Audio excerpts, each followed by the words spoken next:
Suntem niște tineri și copii de la Biserica numărul 2 din Păilești și ne întâlnim de puțină vreme împreună.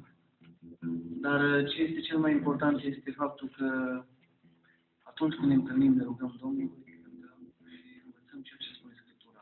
Și Dumnezeu să ne ajute să ținem în raport așa multe. Aș vrea să vă spun că avem emoții. Este pentru prima dată când acești tineri și copii pleacă la o altă biserică așa de mare, adunări mai mici, mai fost, dar la adunare așa de mare, nu au mai fost și au spus că au mari emoții. Și eu zic ca să vă rugați pentru ei, ca Domnul să-i întărească. Și chiar și peste emoții, și vreau să vă spun că și știți și dumneavoastră că inima omului contează cel mai mult, nu neapărat vocea sau emoțiile, ci efectiv inima omului. Și Domnul să ne ajute ca de fiecare dată să cântăm cu toată inima, să lăudăm pe Domnul, cu psalm, cu versete, cu orice ar fi, să lăudăm din toată inima. Domnul să ne ajute. Amin. El va fi mare și va fi chemat Fiul Celui Preanalt. Domnul Dumnezeu va da scaunul domnirii al Tatălui Său David. Amin.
Dar să fie Domnul. Domnul împărățește îmbrăcat cu măreție, Domnul este îmbrăcat și încins cu putere, de aceea lumea este tare și nu se clasă. Scaunul tău de domnie este așezat din vremuri străvechi, tu ești veșnicie. Râurile vezi, Doamne, râurile vezi tare, râurile se umflă cu putere, dar mai puternic decât vetul apelor mari și mai puternic decât vetul valurilor năpraznice ale mării, este Domnul în locurile cerești. Mărturiile tale sunt cu totul adevărate. Sfințenia este podoaba casei tale, Doamne, tot timpul cât vor ținea vremurile. Amin.